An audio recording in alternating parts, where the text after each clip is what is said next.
गुलाम Isaac Khan और फारूक लगारी के साथ, उनके साथ भी इनके डिफरेंसेस थे, उन्हें भी छोड़े। चीफ जस्टिस ऑफ पाकिस्तान के साथ भी इनके डिफरेंसेस थे। इन्होंने तो सुप्रीम कोर्ट में असॉल्ट करवा दिया था। तो the problem is not with those people, problem तो इनके दिमाग में है। जहां तक अब मेरे बारे में आप पूछ रहे हैं, मैं आपको पूरी ईमानदारी से कहता हूं, मेरी इनसे डिफरेंसेस कोई है ही नहीं, थी ही नहीं, मेरी कभी इनसे आर्ग्यूमेंट ही नहीं हुई है। तो इसलिए मुझे नहीं मालूम है कि क्यों इनके दिमाग में ये आया कि मुझे, जब मैं श्रीलंका से आ रहा हूं और मैं पाकिस्तान में नहीं हूं, मुझे डिसमिस किया जाए। और वो भी एक इंट्रीग के बाद, एक इंट्रीग, एक सिनिस्टर कैंपेन, जिसमें मुझे ये 10-15 दिन पहले ही मुझे उम्रा के लिए अपने साथ ले गए। मुझे रायविंड में घर पे इन्होंने खाने पे बुलाया, अब्बा जी से मिलवाया, और फिर मुझे अपने जहाज में ले गए उम्रा के लिए, मुझे और अपनी मेरी वाइफ को। उसके बाद मैंने सोचा कि ये तो बिल्कुल ठीक ठाक हैं, क्योंकि कुछ खबरें मुझे मिल रही थी कि ये मुझे शायद निकाल के चेयरमैन बनाना चाह रहे हैं, कुछ करना चाह रहे हैं आर्मी चीफ के साथ। तो फिर मैं चला गया श्रीलंका। तो इस किस्म की एक इंट्रीग करके मुझे दिमाग में तसल्ली कोई देकर मुझे भिजवा दिया, मैं चला गया श्रीलंका, और इन्होंने फिर पीछे अच्छा सर ये बताएं कि तो पता नहीं है क्या इनके दिमाग में कोई फतूर क्या है। अच्छा सर ये बताएं कि एक जो बहुत अहम बात है, और उन्होंने ये बात कही है मियां नवाज शरीफ साहब ने, कि जब जनरल परवेज मुशर्रफ साहब को, जब वो कराची के एयरपोर्ट पर आए, उन्होंने जनरल उस्मानी को मैसेज दिया था कि जनरल परवेज मुशर्रफ जो रिटायर्ड हो चुके हैं, जिन्हें सबकदोश कर दिया गया है, जब वो कराची के एयरपोर्ट पे उतरे तो उनको प्रोटोकॉल के साथ, एक फॉर्मर चीफ के प्रोटोकॉल के साथ रिसीव करके उनको घर ले जाया जाए। लेकिन फिर हमने ये देखा, उनका ये कहना है कि मैंने तो जनरल उस्मानी से ये कहा था, लेकिन हमने देखा कि हालात कुछ और हुए। आप फिजा में थे, वो जहाज कभी नवाबशाह उतारने की बात हो रही थी, तो कभी भारत के शहर अहमदाबाद PK 805 को उतारने की बात हो रही थी। तो आज आप बताएं सर कि जब आप फिजा पे थे तो, और आपको इसके बारे में कोई इल्म नहीं था, और उन्होंने जनरल उस्मानी को यह मैसेज दिया था, तो क्या वाकयात हुए थे सर? ये बिल्कुल सरासर झूठ है कि जनरल उस्मानी को यह मैसेज दिया गया था। एक्चुअली तो IG पुलिस को मैसेज दिया गया था, और वो अपनी पुलिस एस्कॉर्ट्स लेकर आ गया था कराची एयरपोर्ट पे कि मुझे अंडर अरेस्ट किया जाएगा जब मैं लैंड करूंगा। और उसके बाद जब फिजा में जो कुछ भी हुआ, जब फ्यूल कम रह गया, फिर इन्होंने एक आखिरी मिनट पे अलाउ किया कि मैं चला जाऊं और उधर दूसरे एयरपोर्ट पे लैंड कर जाऊं। कौन सा एयरपोर्ट था, मैं मुझे उसका नाम भी भूल गया हूं मैं, नवाबशाह एयरपोर्ट पे मेरे ख्याल में। तो वहाँ जब मैं जहाज़ जा रहा था, इन्होंने उधर भी मैसेज भेज दिया था पुलिस को कि मुझे अंडर अरेस्ट किया जाए वहाँ जब मैं पहुँचता हूँ। तो ये खामखा की फजूल झूठ बोल रहे हैं, सारा ये था। और कोर कमांडर तो उल्टा ये कि कोर कमांडर को कहा, वो तो आर्मी रिएक्ट कर गई, मुझे मालूम ही नहीं था।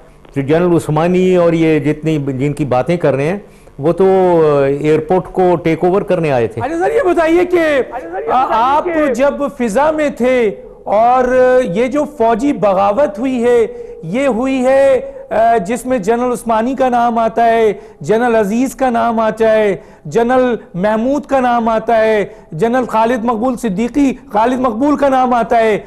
तो क्या वजूहात है, क्या ये बात सही है कि इस फौजी बगावत का हुक्म आपने नहीं दिया था, ये इन जनरलों ने खुद टेक ओवर किया था, ये एक्शन लिया था? क्या कहेंगे सर आप?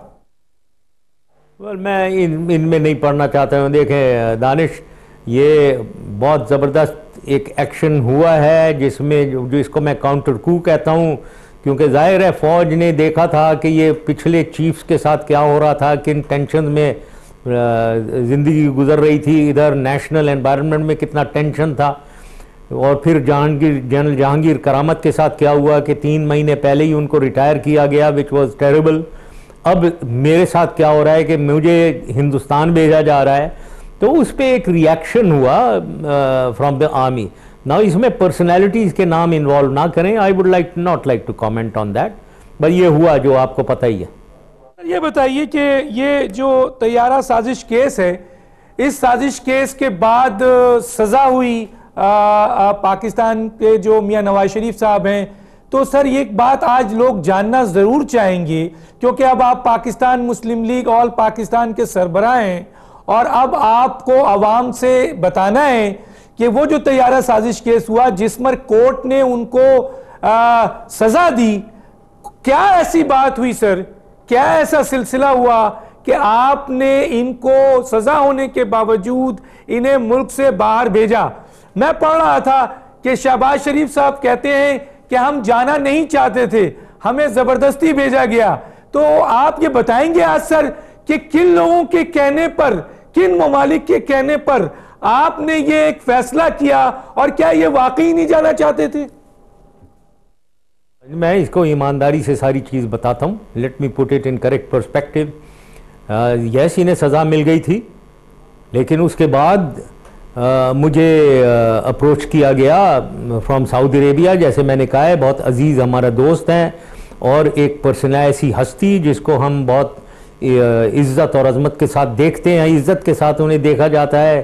क्राउन प्रिंस अब्दुल्ला, जो अब किंग अब्दुल्ला हैं, उनकी तरफ से मुझे मैसेज था दैट इनको एक्स्ट्राडाइट किया जाए, वहाँ पाकिस्तान सऊदी अरेबिया भेज दिया जाए, इनके साथ कोई एग्रीमेंट हो जाए।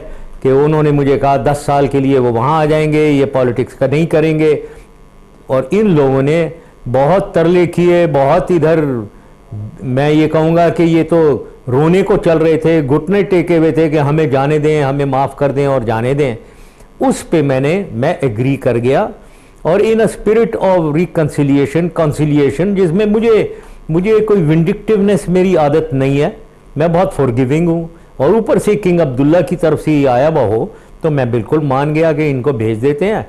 इन्होंने फिर एक अपनी तरफ से एक कमिटमेंट दी मुझे लिख कर, और जो हैं अवेलेबल हैं, जो कमिटमेंट इन्होंने दी और सब ने साइन किया कि हमें जाने दें आप, हम जाना चाहते हैं। नाउ उसमें मैं ये कहना चाहूँगा, लेट मी ऑल्सो एक ऑनेस्टली एक पर्सपेक्टिव देना चाहता हूँ। ये नवाज शरीफ और सारे ये तो इमीडिएटली साइन कर रहे थे और ये जाना चाह रहे थे, बहुत ज़्यादा तरले कर रहे थे।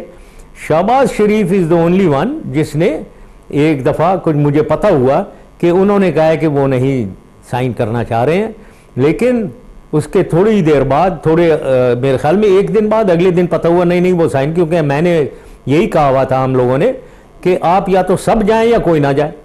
तो उन्होंने कह दिया मैं साइन करता हूँ, या तो अब्बा जी ने कहा होगा उन्हें कोई चीज़, या नवाज शरीफ ने कहा होगा, या खुद उन्होंने सोचा होगा, ये मुझे नहीं मालूम।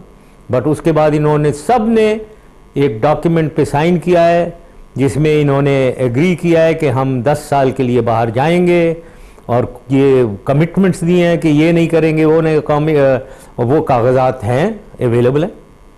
ये एक तो ये आपने कहा कि 10 साल के लिए उन्होंने कमिटमेंट किया था और राइटिंग में ये है, तो क्या वजूहत है सर कि ये जो इनका एग्रीमेंट है 10 साल का, उसके बावजूद वो 10 साल मुकम्मल होने के पहले पाकिस्तान की सियासत में भी आ गए, सारी चीजों में इन्वॉल्व हो रहे हैं, और वो डॉक्यूमेंट्स आज तक कोर्ट का हिस्सा नहीं बना? क्या कहेंगे आप? हाँ, ये 10 साल पहले असल में बात ये हुई कि मेरा जो 3 फेज ट्रांजिशन जिसे मैं कहता हूँ डेमोक्रेसी की तरफ, पहला फेज 99 से 2002, दूसरा फेज 2002 से 2007, और तीसरा फेज होना था 2007 से 2012।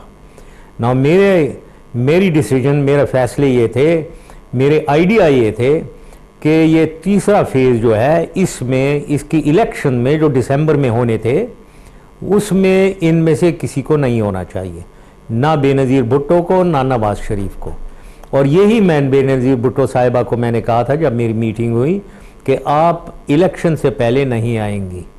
अब वो आ गई, उन्होंने वो एग्रीमेंट वायलेट किया, और जब ये आ गई तो सर्टनली वहाँ उन पे किंग अब्दुल्ला पे और वहाँ सऊदी हुक्मरानों पे प्रेशर, और या उनके फैसले कि क्योंकि वो आ गई हैं तो उन्होंने मुझे कहा कि इनको भी आने देना चाहिए।